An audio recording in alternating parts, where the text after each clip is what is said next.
I want to assemble a task force of the most dangerous people on the planet. They're bad guys. Worst of the worst. Welcome to another episode of Comical Minds. I'm Mike Andrus. Chris Tavares. On today's episode, Suicide Squad, the hype is real. All right, man. How excited are you for Suicide Squad? I'm pretty damn excited, dude. Yeah? I mean, I'm tired of waiting. You know, I feel like we've been waiting so freaking long for this movie. Like, they released the first trailer a year ago, I think. I know. It feels like the wait for this was longer than the wait to lose my virginity. Oh, shit. Dude, like, it was, I think it was at Comic-Con, the year that they previewed the Batman vs. Superman trailer, which was about a year ago. They previewed Suicide Squad and Batman vs. Superman at the same time. So, essentially, we've been waiting longer for this movie than we did Batman vs. Superman. Yeah, I mean, that was just way too long. Well, the beautiful thing is the trailers that they released to us, though, are just, honestly, in my opinion, they might be the best cut trailers that I've ever seen. They did a great job with the trailers. What I liked about the trailers was you already know the Suicide Squad. You know, for some people, you know, Amanda Waller and all that, putting the worst of the worst team together. Right. But it's like they didn't reveal too much. That's the awesome thing, is that in all the trailers, I think they released 3 pretty good-sized trailers. Mm-hmm. And still yet, no idea what the story exactly is. Like, no idea who the villain is, really. I mean, could be the Joker, could not. Like, Joker could be a really small part of the movie for all we know. Yeah. But first of all, the editing, the song choice, brilliant. Love Bohemian Rhapsody, one of my favorites. The Bohemian Rhapsody trailer, honestly, is probably one of my favorite things to watch online. Just play, and the way they edited the sound and the music and the sound effects all together. Oh yeah, like that, the shells dropping when they're flying the cannons. Yep, yeah. Dude, just honestly, just pieces of art. Let it go, let it go. And the shells are dropping and hitting the ground, and the brass is bouncing off. Such a beautiful. And you get these excellent shots of the movie. What's awesome is, like, there are points where the music drops, and, like, Joker's like, I can't wait to show you my toys. That was a really creepy but good impression. Well, I think, isn't that line a nod to the 1989 Joker? Where does he get those magnificent toys? Exactly, right? I love that line, yes. Yeah, you're a big Batman 89 fan, aren't you? I am a huge Michael Keaton Batman fan, yes. Okay, what are you excited about this Joker for? Like, this incarnation of Joker? Well, see, okay, so every Joker was kind of different. They had the old one with, the old TV series back in the 60s. That guy, he did a good job. That was, Cesar Romero. Romero, yeah. It was funny about him, and everybody knows this, he won't even shave his mustache. That's for a the classic parts. thing. Yeah. And I'm all about facial hair, so yeah. So there was that one. If you did that makeup, you would have to get a roller and just, like, get it through your beard, man. They'd have to tape down my beard to get white paint on it. See, Chris has the nice, like, Duck Dynasty beard. I have, like, I'm trying. I have, like, the Filipino Asian guy who can't connect the goatee. Well, the problem with my beard is I get these little blonde spots in there, so from a distance, like, it's all patchy. Up close, poof. So there was that first Joker, and he was really good. It was literally like they pulled him out of the comic book. It really was. It was the details and everything was straight from the comic book. Even the Joker laugh that Cesar Romero did was great. He did a good one. Even the Penguin, they had a good setup back then. Then so from there they went to Batman was just the TV show, and it kind of died for a while. And I believe from there it picked up was the Michael Keaton. Yeah, and that one was played by Nicholson. Yes. Love that one. And for me, it came out like the year before I was born, so that was the Batman I grew up with. Yeah. You know what I mean? Like Michael Keaton, there was the Batman Returns. Loved them all. I know a lot of people didn't care for them, but my favorite. As big of a Batman fan as I was, I could not finish Batman Returns. Really? I really couldn't. All right, guys, I'm leaving. And then Comical Minds died. We never recorded ever again. It would be boring if you and I agreed on everything, though. Yeah. So it's good to challenge each other. It's like, I think Batman Returns sucks. Prove me wrong. Okay. But yeah, so that was a good Joker. It was a little bit more modern, but still, again, straight from the comic books. They had Heath Ledger, which took it to it made Nicholson look like a puppy dog. It really did. He was twisted anarchist. That guy was nuts. Some people just want to see the world burn, Yeah, dude. I mean, I will literally watch the scene of Batman and Joker talking in the interrogation room Yes. I would just watch that. It's some of the most brilliant dialogue, some of the best acting, because all it is just two actors staring across from the table against each other.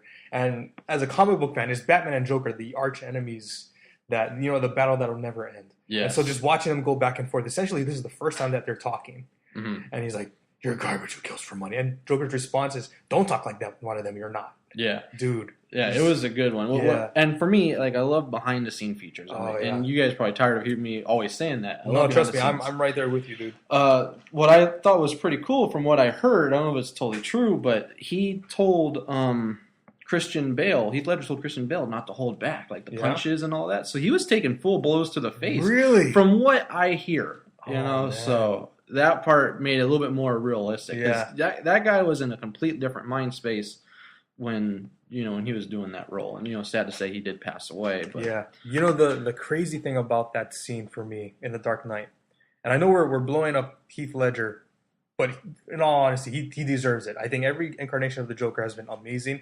I'm really excited to see what Jared Leto has to do with the role. Yes. But there's that moment in that scene where Batman and Joker are in the interrogation room.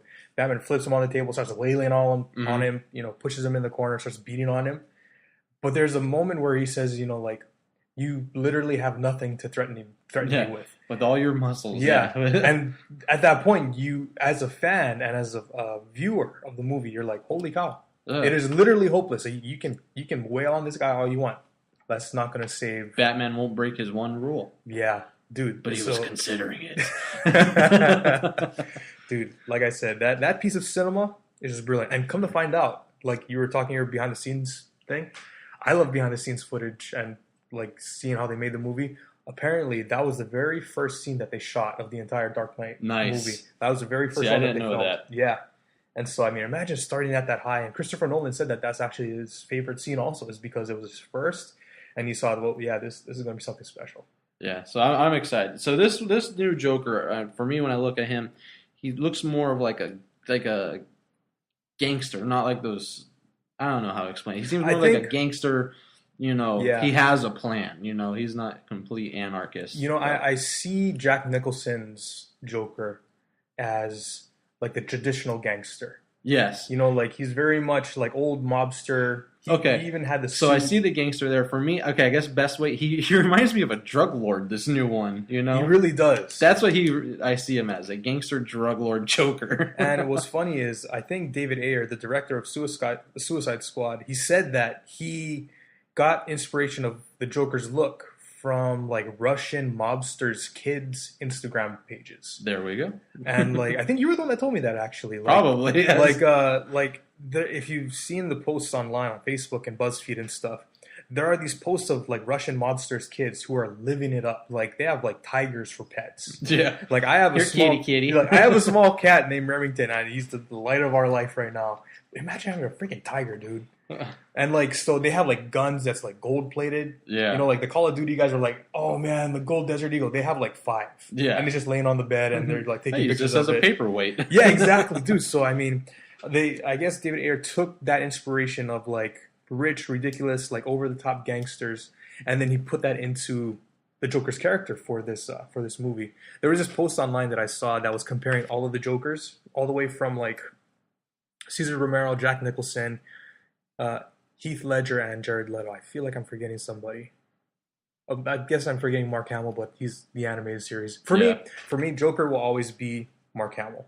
Yeah. Like the definitive, like if I read a comic book and like I read a Joker line or I read Joker's dialogue, I hear Mark Hamill's voice in my head. So yeah. So when I'm reading a comic or something, it's always Mark Hamill's voice. He is the iconic Joker. He owns voice. that role. I mean, if you think about it, he has played the Joker longer than anybody ever has. But when it goes to like the actual like live action actors, I always kind of lean back towards the '89 Joker. Yeah. Yeah. So there was this post I saw online that was comparing all of the Jokers, and it said like the 1966 Cesar Romero Joker was like clown, and then the 1989 Joker with Nicholson, it said gangster.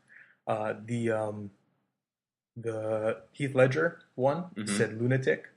Yeah. No, not lunatic. Anarchist.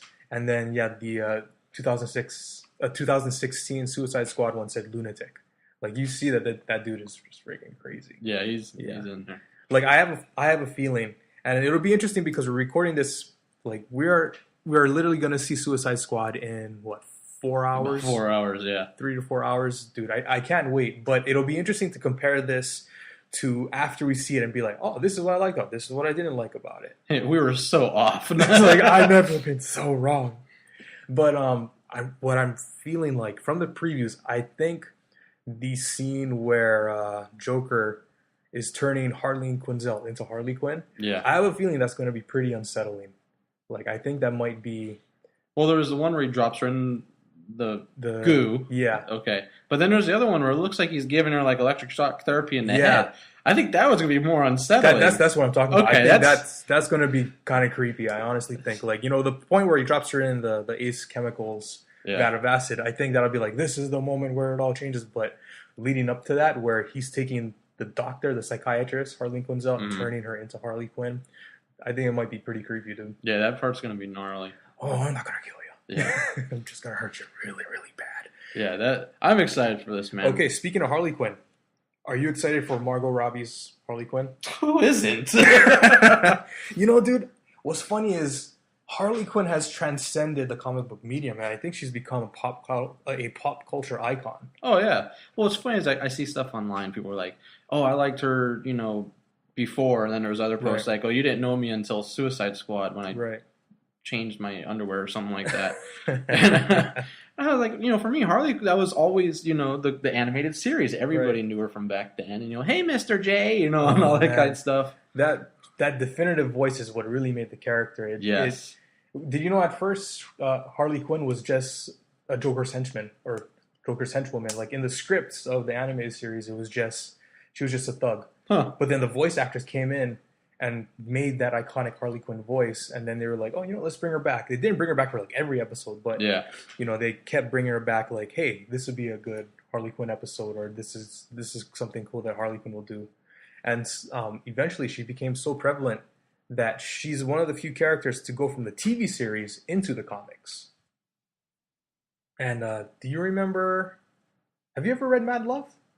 No, I haven't read that one. Dude, it's brilliant. Is that the one between her and the Joker and all? That's essentially Harley Quinn's origin story. Okay. Because from that point, she was just a Joker's girlfriend. Mm. She was just Joker's girlfriend from that point. And so they were like, well, who is this chick? And they wanted to figure out more about her. You got to be a special kind of nuts to love that guy. Dude, yeah. And what's crazy about the comic, the Mad Love comic, is it is essentially an abusive relationship story about how she went from this psychiatrist. She kind of wanted to cheat the system in becoming like high profile psychiatrist by like profiling all of these high end villains. And so she goes to Arkham Asylum, and she wants to intern there, and she wants to her I guess the golden crown is the Joker, to getting to interview the Joker and write like a tell all. And so that's her essential like motivations in getting in there. But then she falls in love. That's why they call it Mad Love, because she falls madly in love with this psycho. And the crazy thing is, he's actually pretty abusive. Like even in the comic, I think they released the comic first and then they made it into an episode. Well, some people like the beatings. What's interesting? What I'm really excited about this movie though is hearing your opinion, being a prison guard or a former prison guard. Yeah, that was a fun job, man. Let me tell you, we saw some weird shit. I can only imagine, dude. So being like, because essentially they're taking inmates and throwing them into a special forces unit and being like, all right, well, you either succeed and get time shaved off your sentence, or you die. Either way, the government is happy. I tell you right now, reality, they all die. But the inmates I had to deal with, oh my God, we're all dead. Instead of Suicide Squad, it'd just be like massacre killings. Well, see, to let them loose, that was one subject I wanted to touch on was for a Suicide Squad, they get the worst of the worst. They put them together. Right. They make them do stuff. But I'm wondering in this one if they're still going to carry it on, like the explosive device in their heads. Like if they don't listen, click, kaboom. Yeah. Because that was the big thing. If they disobey orders, if they decide to try and run away, like on a mission and try to like go free, they had this bomb planted in their neck, and they would just click, click, click, kaboom. Yep. So I'm wondering if they're still doing that. So I think that would be pretty cool. I would honestly be surprised if they didn't have it. Well, and they could probably try something different. Yeah. Okay, no, they're gonna stick with the explosive thing. I don't know. We'll see. Yeah. We'll have to record another show. Going back to Harley Quinn, there's one thing I wanted to say about the character, and this is what makes the character special to me, is that Harley Quinn was the first comic series that my wife collected on her own. Oh, nice. So what happened was we went to Comic-Con in New York, not the big Mecca San Diego Comic-Con, but the second biggest one, New York. And so we went, and somehow I honestly don't know how she even found it. It was because it was one of those comics where I didn't say, "Hey, here, read this," see why I like this. Yeah. But she actually found it on her own. She started reading it, and the selling point for her is, number one, she loves animals, and Harley Quinn loves animals. Yeah. So the very first scene of the very first issue of Harley Quinn is looking for an apartment, but she sees this guy on a cell phone walking a dog, but he's not even walking a dog. He's dragging the dog along, and it's a dachshund. Sarah Beth loves dachshunds. And what's funny is the dachshund actually looks like her old dog. The dog's name escapes me right now. Duchess. Okay. Yeah, so the dog looks like Sarah Beth's old dog. And the dog is like being drug on the ground. Like, you know how like when cats don't want to go for a walk? Yeah. Like it's literally that frame. And the guy's talking on the cell phone, ignoring the dog completely. And you see just this puppy who's just despondent and just sad. And there's a frame that's zoomed in on Harley Quinn's eyes. And at first, tears are welling up in her eyes. Mm-hmm. The next frame, fire. Pissed. Just pissed. And then you flip the page and she's beating the living crap out of this guy. And then on the bottom panel, the last panel of the page, the dog is on top of Harley Quinn's motorcycle with her as she's riding down the highway. Nice. And the dog's tongue is out and having the time of his life. That moment sold my wife on that character and that series. See, if I had to get my girlfriend Stacy into a comic book, I think it'd be one of two. It'd probably be Harley Quinn, or the other one I'd suggest. But here's Barbarella. Read this one. Which one is Barbarella? That's the one they did with Pamela Anderson. Yeah. No, Stripperella. Stripperella, even better. I like that one. I think it was Stripperella, dude. Maybe you can. It's like we can order this costume, honey. Hint, hint. Here we go. All right. Oh, dude, so great. I'm looking forward to this movie. It's gonna be a good crazy one. One of the things I really like about it is so the trailers aren't too revealing. Yeah. Is basically, as much as I love Batman vs Superman, what they showed you in the trailers is basically step for step what happens in a movie. That was one of my. It made me regret watching the trailers. Yeah. Because in the thing we saw in the trailers, Luther's like, okay, here's Batman, here's Superman, fight to the death. Right. In this one, we have no idea who the hell they're fighting against. They've done such a good job at hiding it. As far as we know, we're just going to put them on a test run. Go out into the city, Exactly. But something's going on. You can see shit's falling apart. Shit's breaking down. There's some kind of alien thing or magic thing. They're shooting a thing. Yeah, there's this one scene, though. There's this one scene I've noticed in the trailer. And I've only seen maybe once or twice. Right. It's the train. This train is just it's a subway train, just getting ripped apart. But you can see this hand is out there holding it, Neo, in the Matrix, you know? And this hand is out, and the arm's all black and red looking, and it's just ripping the fuck out of this train. So that's, I'm guessing, probably the bad guy. I don't know who. Could be. But it looks like might be the main villain in this movie. That or the big target that they're going for. For all we know, this may be such a character piece where they only go on one mission, they may only go on that final mission together. The entire movie is them setting up and interacting with each other, which I would not complain about because for me, the favorite parts of any movie is watching characters interact with each other. Yes. Even though the first Avengers was amazing, it's probably one of my favorite films. My favorite parts of the film is when they're just all talking. Yeah. Age of Ultron, same thing. When they're all talking with one another. Yeah. It's just gold. Tony Stark's talking to Bruce Banner. Well, what's funny is they're witty.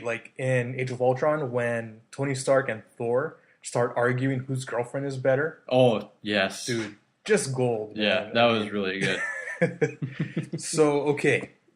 What else are you excited for? Because, what do you think of Amanda Waller? Well, she's okay, and she's kind of just the authoritative figure up in the sky pointing. She's the boss, but I don't know, it's they never really focus too much on her. Yeah. Or at least that I've noticed, or not noticed, at least. I've always been a real big fan of Amanda Waller. Oh, yeah? She's someone who my penis is afraid of. Yeah, okay. That's one way to put it. Well, what's funny is she's gonna strap a little bomb to it. If you don't do what I like in bed, kaboom! She just breaks it up and kicks it on the ground. There we go. But I love the character in the sense that, like, back in the 2000 Justice League cartoons, okay, yeah. she was literally known as Amanda the Wall Waller.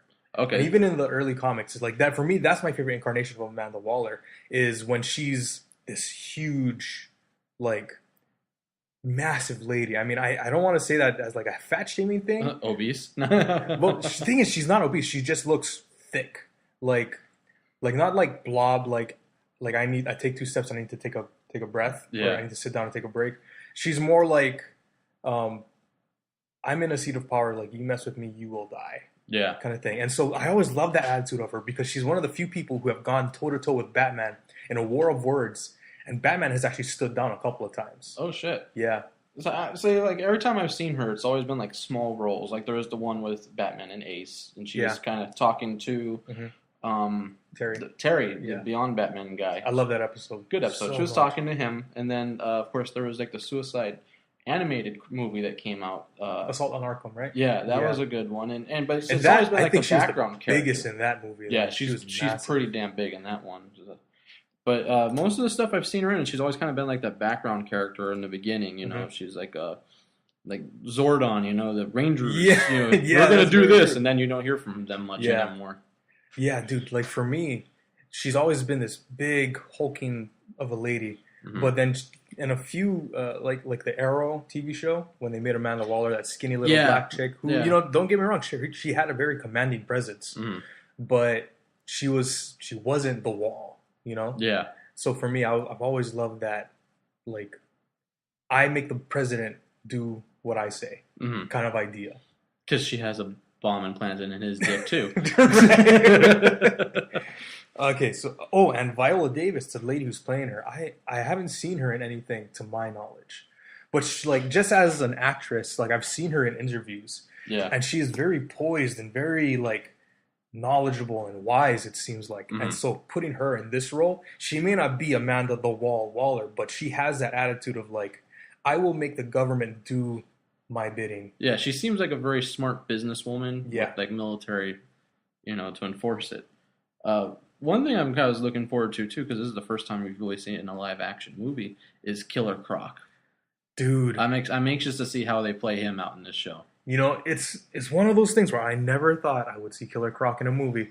I sincerely never thought it would happen. Well, look how they came out with the Hulk. You know, I mean, they the big muscle dude in the old original series, and then now it's all animated. Which, I mean, that's the only way to do it in these Marvel movies. Is he has to be this huge animated creature. In your behind the scenes research for Suicide Squad, do you know if Killer Croc is all makeup or is that CGI? It looks like it's a bit of both, but mostly makeup. It looks like a lot of makeup, like, which I like. I've always been, you know, for seeing the physical thing, you know, the old Alien movies. Yeah, you know, it's that Star Wars effect where it's practical effects. Yeah, you know, it's like they took the time to make that stuff real for the camera. Yeah, and then, you know, touching up little stuff here and there, CGI. You know, it makes sense. But I like when they do the actual physical. What are you excited most about seeing Killer Croc? Like, is there something? I want to see him interact, and I think it'd be cool if we get to see him with Batman. Dude. You know who I think is also going to be a gem, a hidden gem, is that guy El Diablo. Yes, he looks pretty cool. He looks amazing. Like, for me, you can take any dopey-ass character, give him fire powers, and he's legit in my book. Yes. Like, Firestorm in the Flash TV show. If you look in the comics, I could care less about Firestorm. Like, the dude has this, you know, like, he can manipulate elements and stuff. Like, he can turn H2O into CO2, and it's like, well, woohoo! But in the Flash TV show, they make him like like DC's Human Torch. Yes, yes. And dude, it's so amazing. It's visually stunning to watch. And what I think is, it seems like they give him some really good comedic timing and some really good jokes in Suicide Squad. So I'm really looking forward to his character. Yeah, I'm anxious to see that part. He's going to be pretty good. There's him. Then there's that tactical with the long hair. He's like an Indian guy. Yeah. I think he dies right off the bat. In all the trailers, you only see him when they bring him to the camp, right? And then like you see him in the city, and he flies away in a zip line. And I'm pretty sure right after that, his head explodes. It could be, you know, I mean, like, because for me, I have no idea who that character is who that character is in the comics, and I like to think I'm fairly well versed in comic knowledge. Yeah. Like they were like, and so is playing Slipknot. And I'm like, who's playing who? The band? Oh, dude. When I first started listening to Slipknot, they legitimately creeped me out. Like, I imagine what, like, the kids who listened to Kiss back in, like, those days when they first saw how they were, like, creeped up and they were like, oh, man, this is pretty legit. Like, that's how I felt with Slipknot. Like, you saw them on stage rocking out with those masks. It's like, oh, man, that's creepy. Oh, my God. As a little kid, my sister, Sasha, used to... We would listen to music. Like, she loved Korn and Limp Bizkit and all that. So, like, when I was riding with her and Damien in the car, as a little kid now, like, we'd be listening to his music saying naughty words, and she was like, you can say it. So I'm like, just shut the fuck up. Just, all these kind of songs, they're having me sing along with them, all these cursing. So I kind of grew up with, like, Korn and, and all those kinds of stuff. So I'll be honest, I do listen to some Slipknot, Dude, yeah, same here. It's kind of fun, though. Like, I'll if I'm in an intersection and, like, I see, like, an old couple or some, like, a real, a couple that's going to be a little disturbed by listening to Disturb, I'm going to blast on the radio and headband and look at them. You got the beard to look intimidating, too. Like, if I rolled up and I was listening to Slipknot, they'd be like, this Filipino asshole again.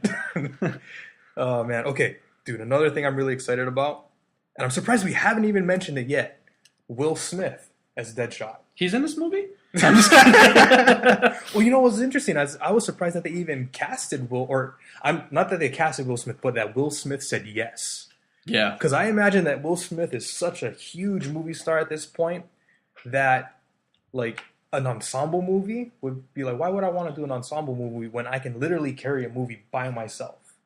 Yes. Yeah. Was it? Well, except for that Earth movie he did with his kids. Oh, no, we don't. Horrible. We don't talk about that movie. Yeah, we don't talk about that. But wasn't there that movie, was it I Am Legend, where he's literally by himself almost the entire movie? Loved that movie. And that reminded me of an old movie I used to love to watch with my dad, and it was called The Omega Man. And I think it was...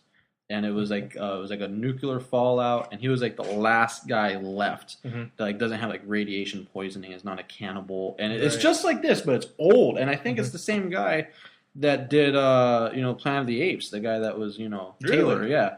And it was like not many people knew about it, and but at night like all the people would come out and like and it was just like I Am Legend. So when I watched I Am Legend, it was like it was like a remake for me. I loved it. Dude. Yeah. I think for me, Will Smith is one of my favorite, not just actors, but just people in general. Like he seems like a cool dude. You watch him in interviews and you see that the dude is genuine. Yeah. Like he's not, like he's cool. I hate to use the word cool, but genuine. He's my hero. He's my hero. I love him so much. But what's funny, I don't know if you saw that clip of him on Jimmy Fallon.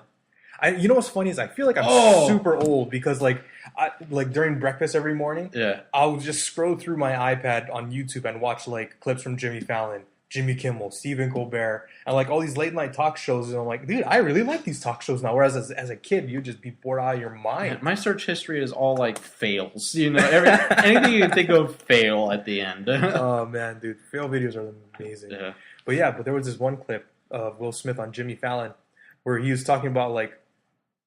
When he saw the Batmobile.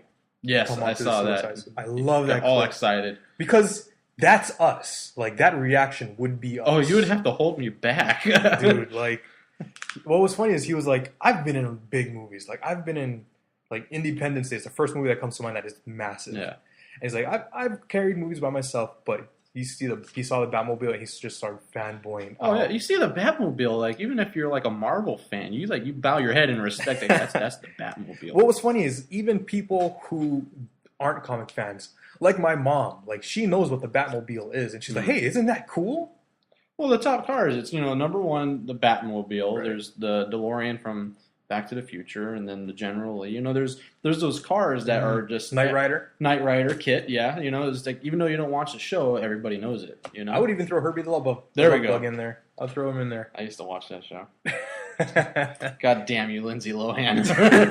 Oh, dude, I bet we could do like a whole show just on our favorite cars. Probably. Another episode. 69 GTO, Judge. Ford Mustang for me. So, Deadshot, talking about Will Smith, I'm excited to see that character. Oh yeah, we're talking about Will Smith. What I want to see though is like, being you and me are both gun guys. I want to know how his damn wrist gun works. just the fact that they have the wrist gun, I am stoked. You think he's gonna have like a little magazine, a little clip he pops I in there? I don't care. Something? It could be belt fed. It could be just magic. They couldn't. They don't even have to explain it. Just the fact that they have the damn thing in the movie. Like there's that scene where he's on top of a car, mowing down things. You don't know what he's mowing down, but he's shooting something, and it looks amazing. Yeah, I'm excited to see that. What do you think of his mask? I like it. Yeah, I won't lie. I love it actually. Like Deadshot is one of those really interesting characters because his mask always changes. Mm-hmm. Like he's one of the few guys where the costume constantly like kind of evolves and whatnot. Yeah. What do you think of the mask? You know, honestly, I had to grow into it because first time I saw him, like I thought it looked retarded. Yeah, I'll be honest. And then like the more you kind of get to see the trailers and stuff, it kind of grows on you. And I'm at the point now. I'm like, okay, I'll take it. It's pretty cool. Nice. Yeah. You know what I'm really excited about, and I know it's a gun nut thing, but it's that Will Smith had formal firearms training. For this movie. Like, for me, I'm a stickler for stance. I'm a stickler for grip and whatnot. Mm-hmm. Like 93% of Hollywood does the cup and saucer thing when they shoot guns. Yeah. And we all, as gun guys, we know that is like one of the least effective ways of shooting a gun. Like you might as well shoot the damn thing one-handed. Which, I can do. Easily at 300 yards with one pistol, shooting one paper plate. Oh, the pigeon came out, ladies and gentlemen. This guy, easy money. Oh my God, don't get me started. But what I'm super stoked about is, like, you see in the trailers, like, I don't know what the scene is, but it's a scene where Rick Flag is giving him his guns back. Like, I guess he's, and they're like gold plated and stuff, like kind of like little bits. They're customized. They look pretty badass. I'll be honest. Like there's a 1911. It looks like a Badger or a Honey Badger. Yeah. It looks like one of those internally silenced submachine guns. Dude, it looks amazing. And like he goes and he shoots a steel target, and he goes into his stance and just all headshots, all tight, just all. I mean, I know. I'm just happy if I can hit paper. Right? It's like, dude, I'm stoked if I hit a headshot at, like 25 yards. He's doing it rapid fire. And I mean, of course, granted, it's fiction. But still, just seeing it is like, yay! So like in corrections, you were mentioning earlier, they always trained us, if you have to shoot center mass. I'm like, don't give me a hit. Give me the shotgun then. I'll guarantee I'll hit something. Hopefully the inmate. Point in that general direction and fire. Yeah. Dude. Oh, man. So much to look forward to in this movie. And I mean, do you have anything else you wanted to talk about before we wrap things up? It's great trailer, great soundtrack. I'm going to go see the movie for how spectacular it looks, but also just for this soundtrack. I think there's going to be scenes I'm going to be holding up my match, just be tuning along with Bohemian Rhapsody. Dude, like, in my opinion, if the movie mirrors the trailers soundtrack-wise, I think it will rival Guardians of the Galaxy. Yes. Oh, yeah. Okay, I can see that. Yeah, but that's a big if, though. Yeah. You know what I'm hoping isn't the case is, like, they put all these really fun music in the trailers, and then in the movie, it's nothing. It's not in there? Yeah, well, I hope it's not the case. Okay. But that's kind of a fear. I think the thing that makes a movie is a good soundtrack. You got to have that music to get the tone set and all that. I mean, look at Jaws, dude. I know you love Jaws. Oh, man. They made an entire soundtrack based off of 2 notes. Dun-dun. Exactly. Dun-dun, dun-dun. And you know what? I still don't know how to play it on the piano. Every time I try, it comes out horrible. It's like, ding! Yeah, it doesn't sound like one of those old cars from like the 50s, Aruga! I don't know what I'm doing, man. Bruh, I'm stoked. Period. So, side note, do you have any stories that stick out today, or... Stories, dude. I have this buddy, shout out to my buddy Dave, from the Taco Bell, so I've been getting a lot of people talking to me about Taco Bell. You know what's funny? Is like the reviews we've gotten from the first episode, they love the Taco Bell stories. They're like, we didn't even listen to the Killing Joke, we just wanted to hear shit about Taco Bell. Oh, you said something about Batman? Oh, that's interesting. Yeah. But my buddy David, he was over there. To shout out to Dave, he's going to cream his pants when he hears this now. He was over at Taco Bell, and he goes inside, and he's telling me this. He goes, he's in line, and the woman says to him, she goes, and he's a ginger, so he's not that great of a friend. Oh my God, you gotta keep your distance. It's like keep your friends close, your enemies closer. Right. I know one night they're all gonna turn, and maybe he could put a good word in for me, and I'll get to keep my soul. Man. So he was up at the counter, and he says this woman looks at him with a dead straight face, and she goes, "Do you ever feel soulless?" And he didn't know what to make of it. Yeah, because he's a ginger, but he didn't understand, like, what the hell? And he goes, "No, it's something along that lines." And so I'm asking, I'm like, "Holy crap!" I go, "Is this someone in line?" He goes, "No, it's the cashier." And that's pretty ballsy for the cashier to be like. See, I would imagine hearing that from some radical Christian, like the most radical Jehovah's Witness or Mormon or even a Catholic, like, do you ever feel you need Jesus? That sounds like most of what my grandma told me as a kid. catching that from a cashier, dude? Oh, man. Oh, yeah. I'm sorry, David. So that was his day. I've been hearing a few other stories about Taco Bell, but pretty soon we're going to be getting sued by Taco Bell. Say your name 3 times, or every time we say Taco Bell, we have to pay them. Yeah. Hey, free publicity, man. People are. Speaking of free publicity, I don't know, maybe my head was bigger than I thought. I figured after one episode, I could have quit my day job. People were like, "Hey, this is great. Here's some cash. I can quit my day job and I can just talk to my best buddy all day and not have to work." Oh, dreams, dude, dreams. Down the road, ladies and gentlemen, please send us money. Well, going on that note of getting or talking to people about the show and whatnot. If anybody has any requests or ideas of what they want us to talk about on the show, we're more than all open, all ears. We're more than willing to talk about. We love ideas because we're 2 Puerto Rican guys, so we can talk for a long time about one subject. Oh yeah. Look, we're talking about a movie that we haven't even seen yet, and we're pushing 37 minutes. 37 minutes on a movie we've never seen. When we see the movies, we might as well just make it a 2-parter. Oh, that's a good idea. Ooh, I would. Will Mike and Chris continue? Imagine the day we talk about Star Wars. Oh man, I've got so many things about Star Wars I want to chat about. Especially number one thing that's been on my mind, which just to give you a taste, carbonite. When they froze Han Solo in carbonite, that we'll have to save for later. But it's just one thing in the back of my head since I was a kid. It's always been bothering me. Okay, so like we said, if you have any requests, suggestions, if you want us to give you a shout out on the show. Why not? We can do shout-outs. Make a comment for us. We check it daily. Go on YouTube, Comical Minds. Let us know what you guys think. Like a proud parent, we're just sitting there watching the views go up. It's at 69. Happens to be my favorite number. Giggity. So I was always like, maybe we could stop it here. Kevin Smith's got 37 dicks, with his joke that he's always talking about. I got 69. That's beautiful, dude. All right. Well, thanks for listening, guys. I think that's all we have for today's show. Next time, we're definitely going to have to review Suicide Squad. Would you want to do a spoiler review or a not-so-spoiler review for the people? I think we're just going to go all out, do a spoiler review. I think we shoot our wad, tell everybody everything. Put it all on the table. Put the dick on the table, just like, boom, there it is. There it is. Whoop, there it is. You're white, Chris. You can't sing that. I'm sorry. I won't do that again. Thank God this ain't video. There's a big bearded guy singing that song. Oh, man. All right, guys, that's all we got for this episode of Comical Minds on Suicide Squad. The hype is real. Be sure to subscribe, comment, send us your guys' requests. As always, I'm Chris Tavares. Mike Andrus. See you guys soon.